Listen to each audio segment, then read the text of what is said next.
Welcome back to 68 Cups of Blueberry Tea. Today, I am joined by someone who literally makes conversations visible. My guest is Zoee, the artist and creative mind behind Envizia. Zoee is a live illustrator and workshop facilitator. She steps into events, forums, and leadership gatherings and transforms complex discussions into vivid visuals. It's not just about making something pretty. It's about clarity, storytelling, and giving people a way to actually see what they have been talking about. In this conversation, we dive into how Zoee built Envizia, the power of visual storytelling, and the resilience it takes to turn art into a business. So, whether you are a creative, a leader, or someone just fascinated by how we make sense of the world, grab a cup of tea and let's dive in.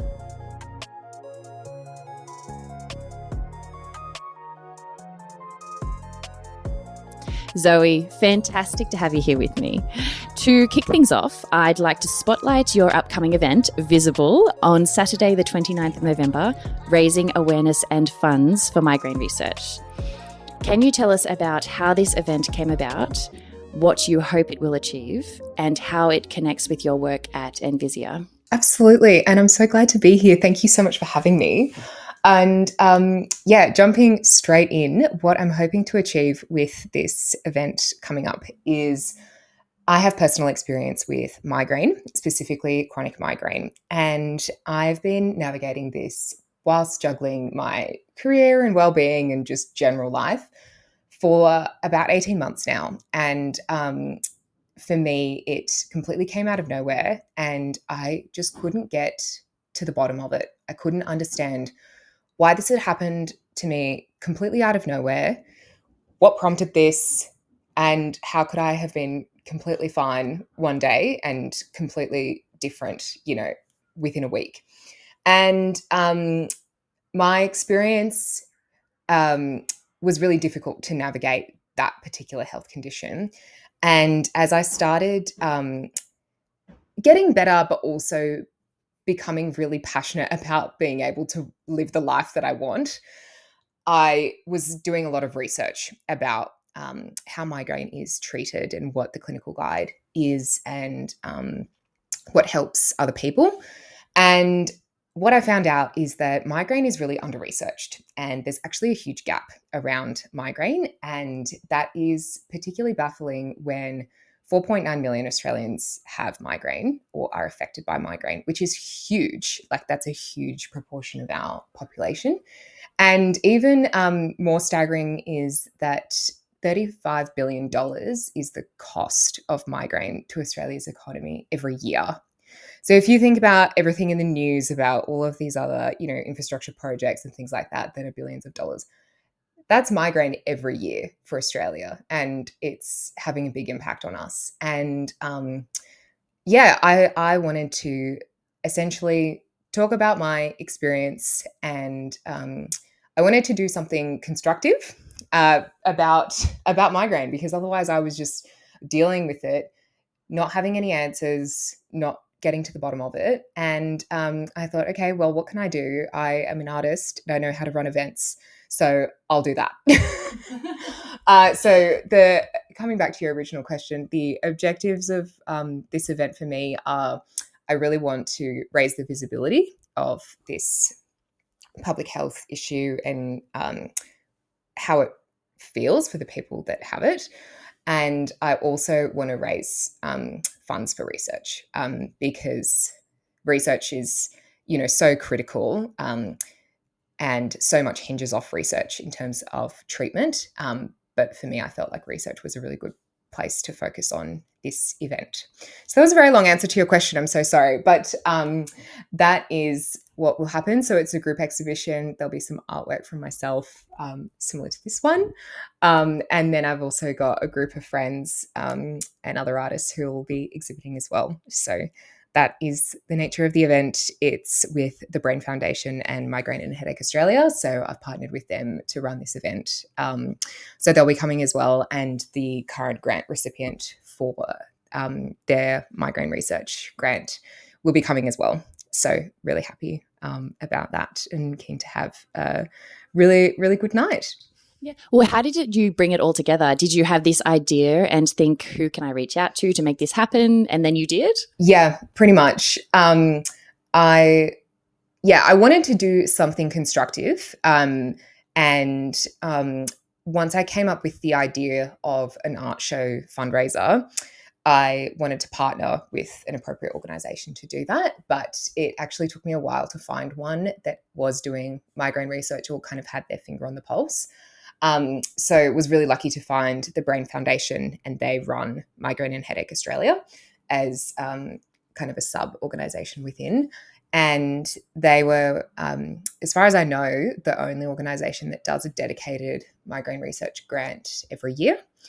And so I've been working really closely with them, which has been really positive. And they've been really invested and thankful for an event coming together in Canberra. And hopefully we'll get a lot of good visibility that comes out of it. So yeah. Well, what are the sorts of messages that you would like to share with people who would be interested in getting involved or for supporting the event? What would you want to share with them? That's a very good question. I'm actually currently writing my speech. So this is a good question. This is a good practice run for that. For people wanting to get involved, so it's on the 29th of November. It's at Goldman Arts Centre, which is a arts organisation in Canberra. And so you can come along. I'll also be at the venue on the Sunday as well. So you can come and have a look at anything that hasn't sold by that point. And I might give you a job as well to bump out, because we have to bump out by 4 p.m. So that is one way you can get involved. Another way is you can also donate to research, which is really critical. So that's through the Brain Foundation. There's a specific page for this event. But also, I think a really key message is just around informing yourself. This is something that affects so many Australians. So the chances are you probably know someone that has it. And that's been my experience as well. I felt like I was suffering quite in quite an isolated way, just because of how debilitating the pain can be. But as soon as I would talk to someone and say, oh, I have migraine, they'll go, oh, my sister has migraine, or my brother has it, or this happened to me, 20 years ago, or something like that. And so I think just understanding a little bit about what that actually means and just how debilitating it can be is kind of the first step, because you can only participate in compassion if you know that there's something to be compassionate about.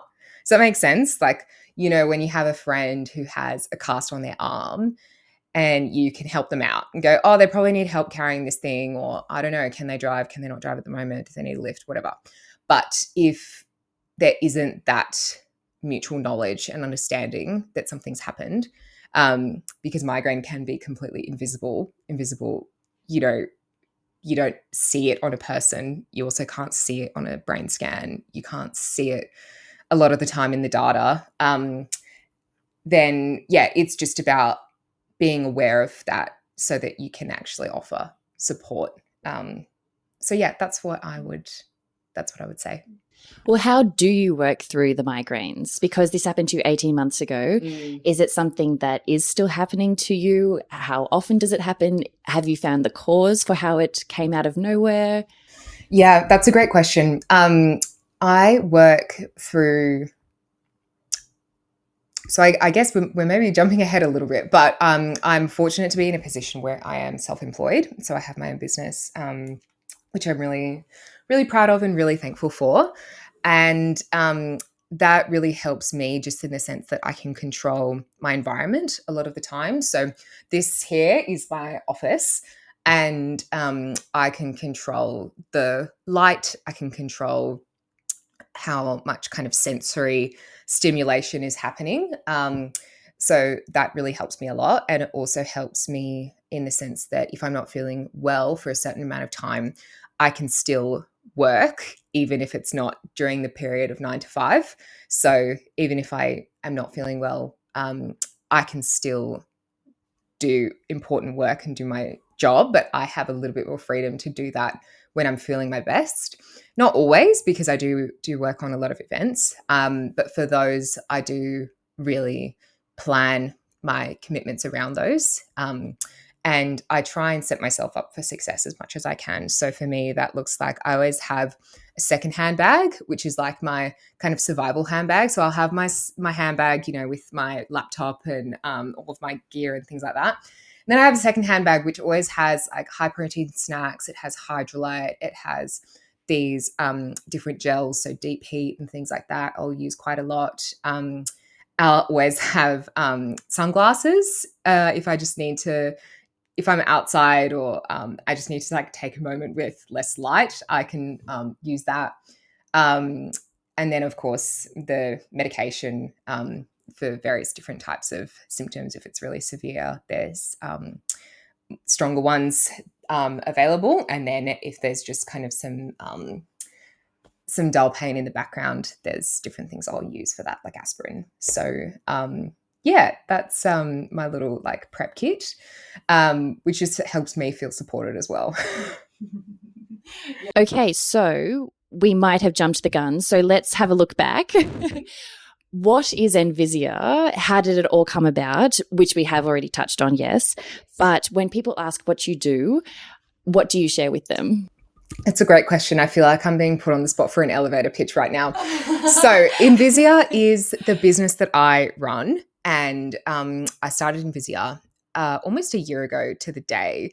So it's very nice to be able to reflect with you. And when people ask me what I do, I say that I help people synthesize and distill complex information using visualization. And I'm also a facilitator. So what I do is I help people to facilitate conversations, and that can be in a workshop, that could be in an event, it could be during some stakeholder engagement. And I use visualization to capture and distill and represent that information in real time. So that's, I think, how I do it in terms of what that skill set is called. So there's a couple of different terms used in this industry, in this community. So graphic recording is one, as well as graphic facilitation. So that's more what I'm talking about, where you're trying to bring the realms of visual communication and verbal communication together. And then I also use live illustration. That's what I put on my website, just because I felt like it's really important to use language that people can understand or that kind of makes sense to them, because graphic facilitation, there's not that many of us. There aren't, huge companies that do it. And so I personally feel like it's nice to have a non-jargon term that you can use when needed. But you hadn't studied to be a graphic designer, and you were working at KPMG in consulting. So how did it come that this was the option that you took to have your own business and to run with? That's a very good question. So I guess I'll take you back to how it started, how I got into this skill. When I was studying at the ANU, and I was studying international relations and PPE, which is a Bachelor of Politics, Philosophy and Economics. And the reason I did that is because I was really interested in multidisciplinary studies, so I could look at a problem from different lenses and I could understand some things about how big institutions and how, the world operates on kind of a macro or a micro or a macro scale. And while I was studying, I wanted to get some work experience. And so I volunteered at a conference, which is a good life hack. I would recommend that to anyone who wants to just get some work experience. And you basically just get to attend a conference for free, and you just help pack the gift bags and usher people and stuff like that. And at this conference, I saw a graphic recorder who was illustrating someone's presentation.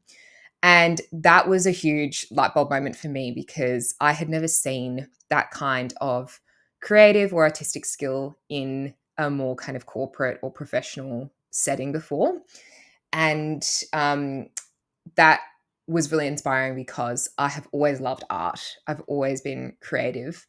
And I was a lot more kind of quiet when I was younger. I could just entertain myself through art. And so when I saw that, I started just doing some research on who does this and what is this skill called.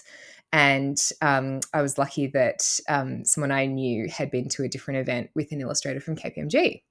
And I asked for their, this is like determined, but it's like, you know, a bit kind of, that's what I'm looking for. Like a bit like professional stalking. So yeah, I asked for his name and his contact information, and I reached out and I just expressed my interest. And I kind of played the student card. I was like, I'm a student, like I'm really interested. And then they were really lovely. I got to go into their office and meet their team. And then they were also hiring casuals or contractors at the time for that particular team. So I did a trial event and I got some really good feedback. And then that's how I got on the books, really. So what that team did is they specialize in running, they call them design shops or design sprints, but what they are is workshops where you're bringing together a cross section of an organization or a cross section from the ecosystem or the system in which a particular issue exists to collectively come up with a plan or a solution or a framework or whatever the goalpost is. So, for example, one of my absolute favorite events was I worked on the policy sprint for the National Disaster Risk Reduction Framework. So it's a bit of a mouthful, but I'm really interested in that area. So it was amazing to work on that event. But what that was is it was an event of over 400 people. There were people from the UN, there were people from all three levels of government coming together to look at how Australia needs to reduce our risk of disasters. And Australia is really susceptible to disasters. So it's really important, really purpose-driven work. And in order to do that, you use the facilitation skill set and you also use visualization and design thinking and a method called MG Taylor as well, which this team uses. And that is just an example of the kind of work that team was doing. And yeah, you can look up the framework. It says, you know, this was co-developed through a policy sprint. And yeah, so I was like in the absolute hot seat. I felt like I was at uni learning about international relations, learning about economics and political science. And then I also got to work on these events and I was hearing from SES members of the government and hearing them speak and understanding how they thought and what their priorities were. And I just got to be a fly on the wall that would be just illustrating in the corner. Not it started in the corner while I was learning, and then, you know, it got better and better from there. But that is how it started. And so through my career, I have used those skills, particularly that I think supported me a lot through COVID when there weren't events happening anymore. But I was able to kind of go, all right, well, I think I've got some core kind of communication and stakeholder engagement skills that I can apply into other projects, and I can apply even just to how I run meetings and how I show up and how I communicate. So that was really valuable.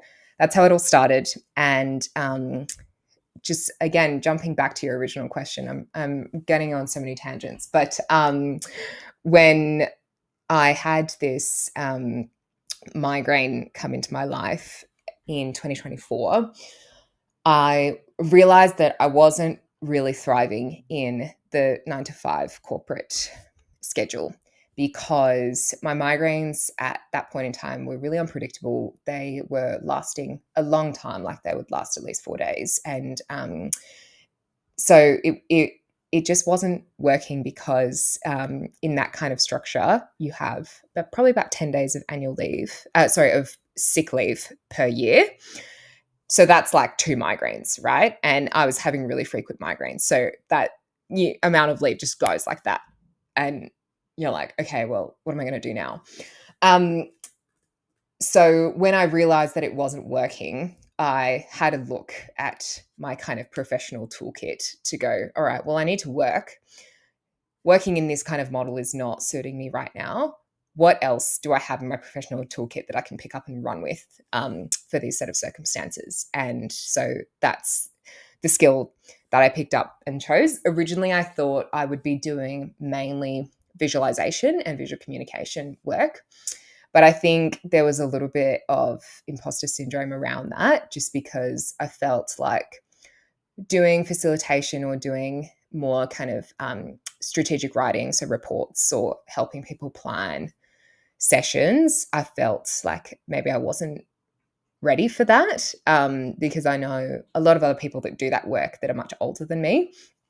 But that was a journey for me to overcome and challenge my thinking around that, because I do think that the value of having both, having a well kind of thought out and structured conversation, means that you can communicate what comes from that much better and much more effectively through visualization. Whereas if it's a very kind of loose conversation and maybe it's too technical, or maybe the presentation is really down in the weeds and it's not strategic, or it's not being spoken about to the particular audience, it's really hard for me to communicate that visually in an effective way. So that has been the journey of Envizia. Wow, in 12 months. In 12 months, yeah. It's it feels like 5 years. Everything that you have had to put into it, Yeah. and the risk that you have taken, Yeah. to bring it all together. Are you in a good place with it at the moment? Yeah, absolutely. I just had to file my tax, so that was a good like reflective checkpoint as well, to understand how everything's going. But yeah, in I think a really good place mindset wise, and also in terms of health and well-being and other parts of life, as well as the business. And I think the reason for that is I've learned through doing this year, and I do have, like, I think I'm in a fortunate position where I can kind of design not all of them, but a lot of my projects and a lot of the schedules and the timeframes and things like that more on my own terms. And so that's been really powerful to go, I don't need to kind of retrofit myself into what I think a business owner should look like. I just need to do what is best for me at the moment. But I also need to have a little bit of drive to get after it. So bringing that together, I think is really powerful, because you're pursuing something that's aligned with your values, and it's also something that is enabling the rest of your life, as opposed to looking at the two separately. So that's been really powerful for me. And again, in a very fortunate position to be able to do that. But yeah, so I completely acknowledge that. But that has been quite empowering. Yeah. Amazing. Well, for your audience, has there been, I guess, as you're developing, they present to you an idea of what they are after, and then you having the capacity and abilities to then shape how it's going to result. Mm-hmm. How does your work get received? And do people not really have an idea what they're asking of you, and then you just take them on the journey? What's the experience like if you from getting approached to delivering the final results? That is a very good question. And it would be interesting to hear what your take on this as well, because we have actually worked together this year, which was really an incredible event. I feel really lucky to have been a part of that one. So when people come to me, do they know what they're after? Sometimes yes, sometimes no. And I think that really depends on if they're looking for purely the visual communication. So that looks like most of the time live illustrating at an event. So I think people have a clear understanding of what that is if they've come to me. They'll go, yep, we've got this event. The event is in train, but what we're looking for is someone to visualize the presentations and the conversations or the panel, so that the audience has a really positive experience. It's also kind of broadening the spectrum of ways that people can understand what's happening, because people learn in different ways. And there isn't, as far as I know, there isn't a huge amount of research on visualization for people that have neurodivergent brains. But just from anecdotal evidence, from what people tell me, it is really powerful. So that's really, really nice. So I think people who are looking for that understand what that means. And people who are looking to either solve a problem through a workshop, or maybe they're looking for a strategic planning day for their board or something like that, they know the outcome that they want. So they know, oh, we need a plan or we need a strategy, but they don't know how to get there. So that's something that I can guide them through and go, okay, well, here are some activities we could run. Here's who I think needs to be in the room. Here are some things to think about in terms of the nature of the engagement. Is it a co-design session where everyone's voice is balanced? Is it more of a business planning session at different levels, and then you just need to make sure it all comes together to create the outcome that you're looking for? Those are some of the kind of prompting questions that I'll ask people when they reach out. So that's the kind of reach out phase. Then there's the delivery phase. And I love the delivery phase. I really do. And what people, I think, appreciate is different person to person, but I do love the feedback that I get, and I'm really grateful for it, because it's just so positive. People are really interested in what I've done, and they find it really valuable just being able to see it. And I think as well, it helps people feel validated or feel heard, because if particularly, let's say it's a stakeholder engagement session, if they have contributed, a piece of personal experience and I'm there illustrating it, they have that immediate feedback loop of, okay, this has been captured and I know that because I can see that. And that's really powerful in helping to kind of empower stakeholders or people that are sharing a lot or contributing to a project or a piece of work, whatever it is. That I think unlocks a whole new level of vulnerability and sharing, because people, they just have that validation and that evidence that what they're saying is being captured. And if it's being captured, how they are wanting to be sharing their information. That's right. Absolutely. And it's also nice in the sense that people can see that and they can come up and tell me, oh, you captured that really well, or, oh, can you change this word to that word? That's absolutely welcome every time, because there'll be some times where, I get an acronym wrong, or I'm trying to keep up the pace as much as I can, but people just want to add a little bit more, which is great. So yeah, really, really lucky for the way my work is received, and I definitely don't take it for granted.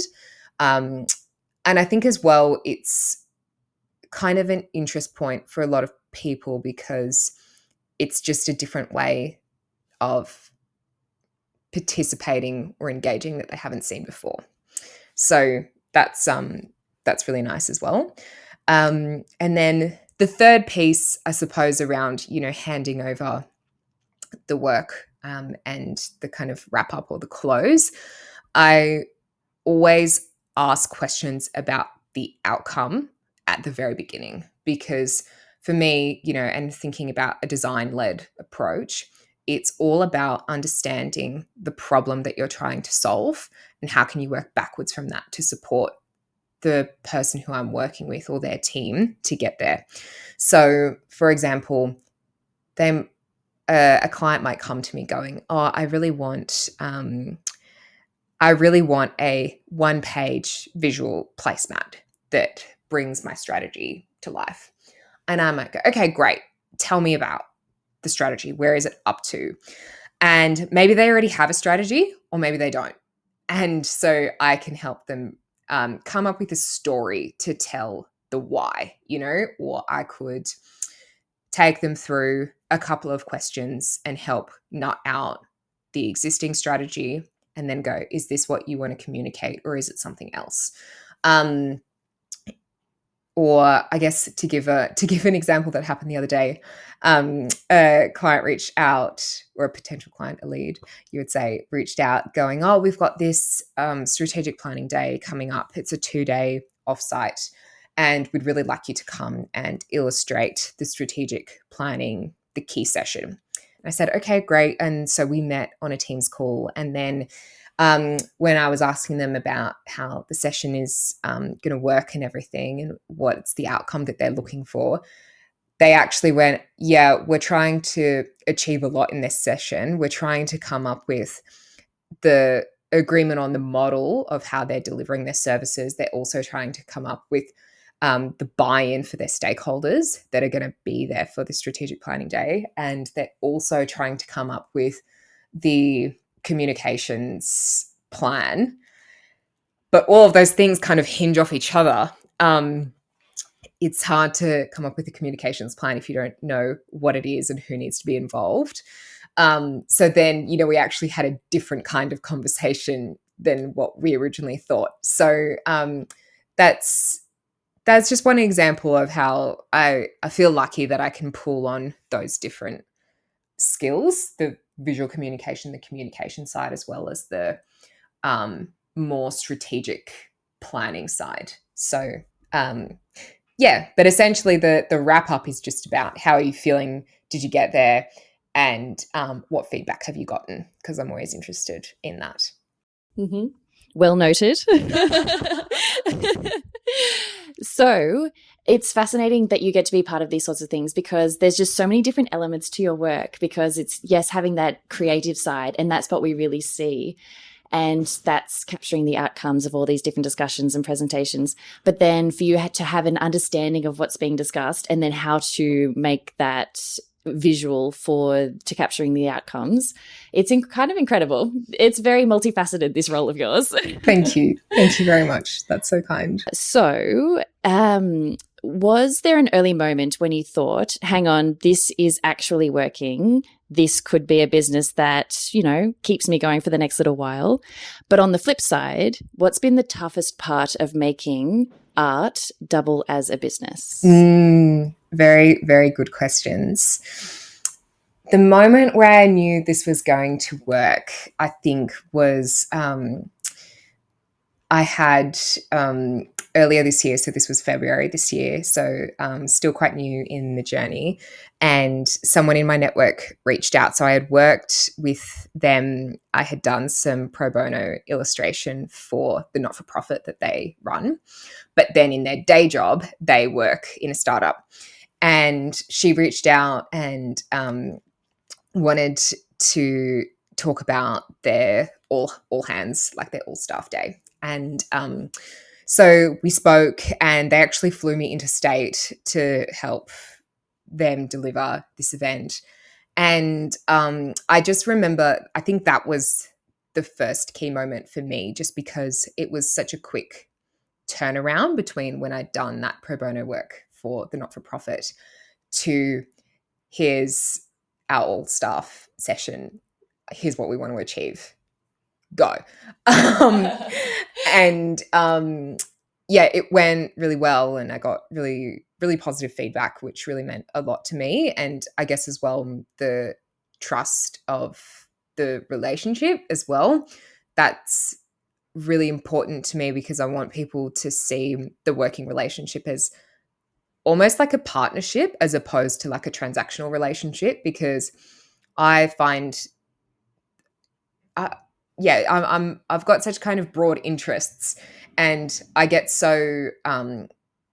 really fascinated by the problems that people are trying to solve in their teams or in their work. And I really want them to know that I'm invested in helping them along the way. I'm there as purely as a facilitator. I'm there to provide some structure or some prompts or some questions, but ultimately it's for them to own. So going through that process with someone who I trust and look up to, that was a really key moment for me. And your question about the hardest part, right? The hardest part of having art double as a job and also as a passion. I think the hardest part is having a healthy distance from you and your creative, your creative passion and the work you deliver. And what I mean by that is when you are delivering work for somebody else, I find that it's really key to have a little bit of distance so that you don't feel like it's any feedback that you get or any constructive criticism is a criticism of you. Does that make sense? So to make sure that maybe what you're capturing, it's because of what they are delivering, and maybe they're not happy with it, but that's not your work. It's because of what they have delivered. Yeah, or it could be something around colors or style or, density, like all of these kinds of preferences that maybe are not my own personal preferences if I was doing work completely on my own in my free time. But that's their right. Okay. And it's completely fine, but it's not like a negative sort of it's not a negative or a critical piece of feedback on my skills. Yeah. Because I think being creative it does feel a little bit more personal. Like if I think about, I'm writing this report and I get a piece of feedback or some direction from a client going, I really want this section to be moved higher in the report. You can kind of go, okay, cool. I can do that for you. And that can also feel personal, right? Like, but I think when you're conscious that people are probably hiring you for your kind of style or your record to date of other work that you've done, I think it's just key to have a little bit of healthy distance and go, it's for them. I'm here to support them. If that's what they want, that's okay. Doesn't mean that I've done bad work. Yeah. Okay. I am definitely with you, because you imagine it in one way, but they think of it in a different way, and they're the ones that you are delivering for. So sure, if you want purple over pink, not a problem. Yeah, I can give that to you. Yeah, absolutely. And to be honest, that's why I wanted to have a business name as opposed to having Zoe My Lourdes, the freelancer, because I felt that I didn't want those two worlds to merge too much. I didn't want my name to feel like a business commodity. And so I wanted to have Envizia as a business name as well, so that there's that room to grow it and shape it as it takes off, and the ability to bring other people in. Like I recently hired an assistant. So yeah, I wanted it to have its own distinctive identity, just to try and help me have a little bit of that healthy distance. Well, that is very exciting. And with knowing that, we can jump the gun a little bit and say, so where do you want to take Envizia in the next 5 years? With a bigger team, new tools, or staying nimble and personal? I love the prompts that you've given me. I want to say a combination of all three. Was it staying nimble and personal, bigger team, new tools? Yeah. So I don't know that I have a specific, like, concrete vision. I like to have a little bit of freedom and flexibility with my goals, because as we were talking about before, I had this huge spanner in the works with my health. And when that happened, I felt like I was kind of abandoning the career path that I was pursuing. And it felt like, it's really hard because you feel like you didn't have that agency. But that's just life. Like, things can happen. You may have to move, or you may have another spanner in the works, or your priorities may need to be elsewhere. And so I just like to give myself that freedom when I think about the future, particularly after this recent experience. So with that in mind, I think where I want to go is I want to kind of challenge the conventional norms of corporate planning and I suppose this kind of hierarchical decision making structure that often exists in organizations. And what I mean by that is so there's this kind of practice called co-design in stakeholder engagement or in product design and things like that. And what it means is that you're bringing the affected people of, let's say it's a policy, you're going to bring some of those people that have personal or lived experience into the decision-making process. And that could be people with lived experience. It could also be subject matter experts. It could be people from a different discipline that weigh in on a particular policy. So let's say, for example, you might get some more cost modelers, or you might get people from a different country who have already gone on that particular journey. And you want to bring them in because I think that ultimately results in better design.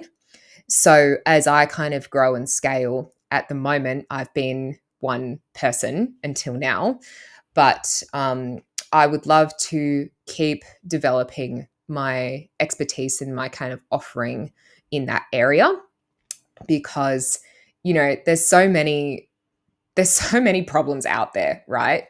And in this like post-globalized world that is very interconnected because of the digital realm, problems don't exist in silos anymore. Or maybe they never did. I don't know. But, for example, if you're looking at Australia's critical infrastructure, you're looking at dams and you're looking at telecommunications and you're looking at how we get our food, how we get how our supply chains work.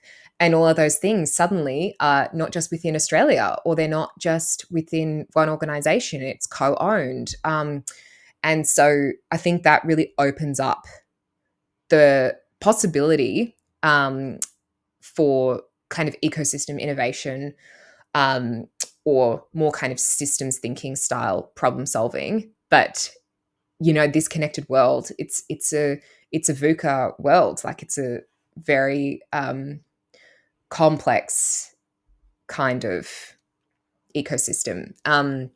So that's what I would like the work that I do to help address. And in order to do that, I think so there's a quote from Einstein that I always really like and that I refer to a lot, which is, you can't solve a problem using the same kind of thinking that created it. And so for me, I think what I can bring to that is the creative element as well. So that can look like the lovely illustration that I do and I love, but that can also look like strategic modeling, like helping people to come up with a different model, help them see it and understand what that could look like. It can also look like more conceptual thinking or more kind of, in design thinking, you kind of go through a double diamond. So you go really broad when you're doing a scan of what else is out there, what other technologies are out there that we could potentially adopt and implement for this particular situation. Excuse me. I think that is also a really important part of creativity and design as well. So that's where I'd like to go. Yes, and to approach these problems with a creative lens, that's definitely differently thinking about things. And with more people in your team, though? Yeah, absolutely. Absolutely. I think that's something I miss, being a kind of solopreneur or, a sole trader. I love working in teams. I really do. And I love mentoring. So I've found ways to supplement that in this year. Like I've been a mentor at the ANU College of Business for one of their programs, which I absolutely love. And it really fills my cup and it keeps me going. So I've found ways to kind of keep those passions as part of my working life this year.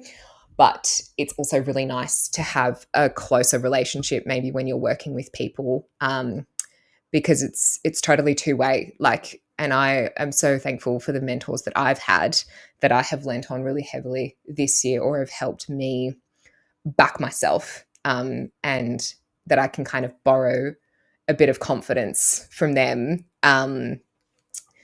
when I've needed it, because sometimes that is what you need in order to see yourself going to the next level or taking a risk. So yes, with more people. That is so exciting. There is a very interesting road ahead for you. For you. To wrap us up, this is a bit of a fruity one, so see how you go. Love it. If you could illustrate any conversation in the world, past, present, or future, whose would it be and why? I love this question. I've never been asked this question before. I'm just thinking in my head right now, like the Hamilton song, like the room where it happens, like that's the first thing that comes into my head about this question. Like, what's the conversation in what room? I would have to say that the first thing that comes to my head is some of the COP conversations and decisions.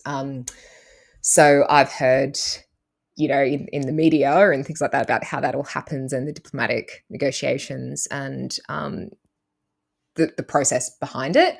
But I haven't worked in that space, but I'm really passionate about conservation and addressing climate change. So I would have really liked to have been there, or to be there. Maybe that's the better answer, to be there for one of the future ones. I think that would be really fascinating and really powerful. Wonderful. Well, I'll keep an eye on the horizon and see if I see you at a COP in the future.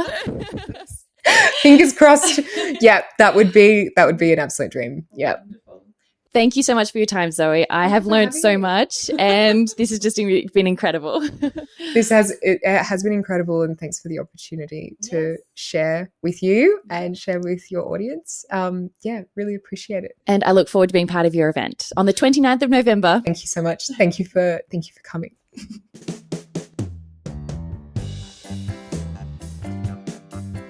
That was Zoe My Lourdes, and I don't know about you, but I am suddenly wishing that all of life's messy conversations came with her kind of visual clarity. Wouldn't that be something? If you'd like to check out Zoe's work, head to envizia.com.au or find her on socials. Her illustrations will give you a taste of the magic that we talked about today. Share Zoe's work with a friend who could use a little creativity and resilience in their day. And of course, keep an eye out for the next inspiring story. Until next time, keep looking for the extraordinary in the everyday. Bye for now.